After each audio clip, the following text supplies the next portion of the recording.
Okay, in the previous sessions we discussed about the commodification of content marketing in specific specialized fields.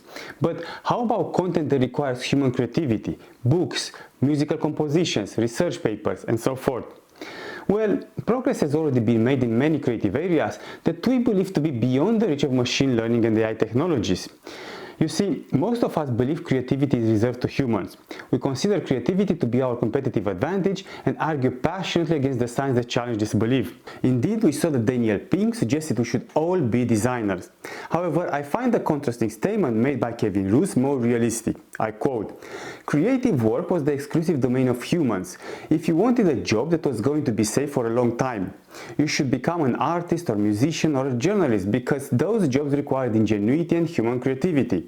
We know how that turned out. We now have programs like Dolly or Midjourney and Stable Diffusion and all of these and other ones, including Jasper, that can do a lot of the work that creative professionals have been doing for many years. There are many more examples to provide. But think about this. As early as 2012, the London Symphony Orchestra performed a piece by Yamus named Transits to an Abyss. And yes, as you probably guessed, Yamus was an AI algorithm. The quality at the time was so high that most people were refusing to believe that the piece was written by AI. There are many other examples. Just Google stuff like AI algorithms composing music to look into even more examples. For example, Dance Diffusion is yet another project that is widely talked about. In fact, there is even an AI Music Creativity Conference, which in 2022 reached its third edition. But I wouldn't encourage you to get distracted. We are more concerned with technology, trends and direction if we are to learn where creativity industries are heading.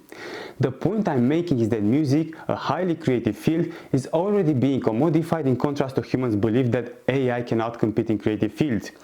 Of course, Google is also on it with its Audio LM research project. Now, design is yet another field that is thought to provide humans with an unchallenged advantage against AI due to its creative nature. But in his research on machines' ability to innovate, Stanford professor John Koza found that across a variety of industries, algorithms produce designs that were competitive with the work produced by humans. And funnily enough, on occasions, the work produced by algorithms creating new patentable inventions. But of course, by now you should already be aware of the fast progress of generative AI as a field as well. In fact, I am pretty sure that your conviction that AI cannot beat humans on creative tasks is a bit shaken, following the progress of generative AI technologies. Let's discuss two examples, both provided by Amjad Masad, CEO at Replit.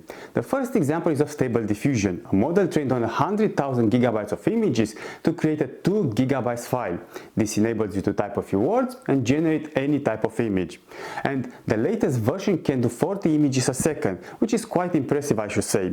But the next example he provides is even more telling. I quote, "We work with a number of film studios and other things. There was a scene in a movie that's about to come out where they had to build a book full of lots of pictures of women in the 70s, and it would have cost $350,000. 3 days of shooting, movies like Anna Kendrick and kind of others. One of our leads on the film department basically cut it up and integrated various components.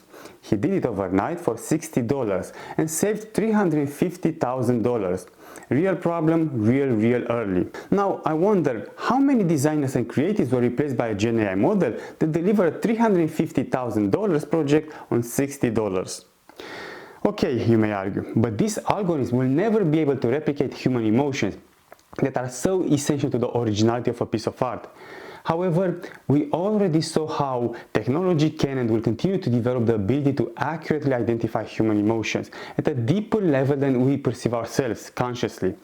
In brief, AI offered as a product by Google, AWS, Azure and others can already classify our emotions and even generate a report based on the data.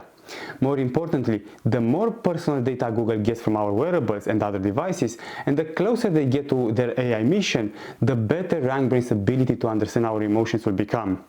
We discussed this already, and so I will not dwell on it further. So basically, Google understands our emotions, which means that the only problem faced by algorithms is translating these emotions into art. But let's quickly recap.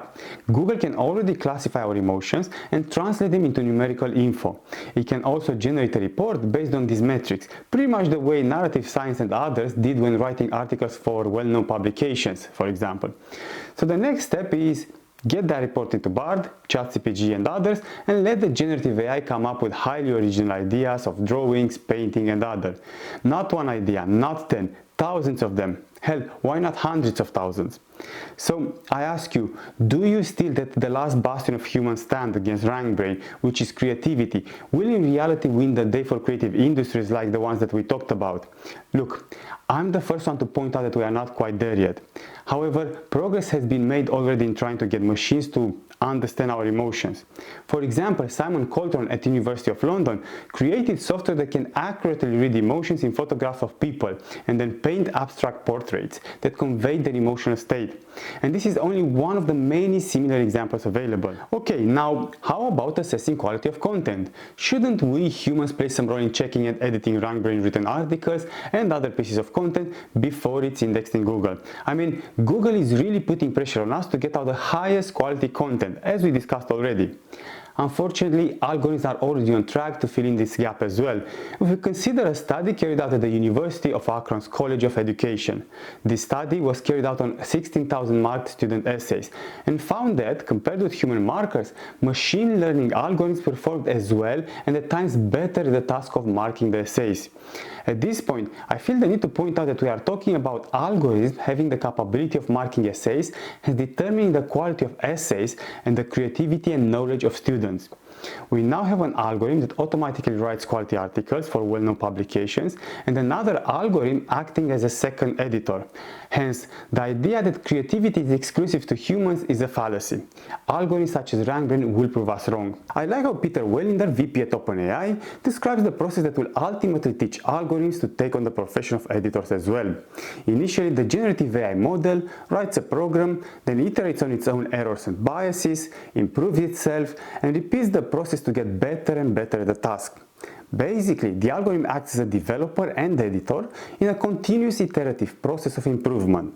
In fact, if you think about it, Peter Wellinder is simply re-emphasizing the same process as described by Oxford professor Nick Bostrom earlier in the course. We're stopping here, but we will continue the conversation in the next session. Thank you for watching.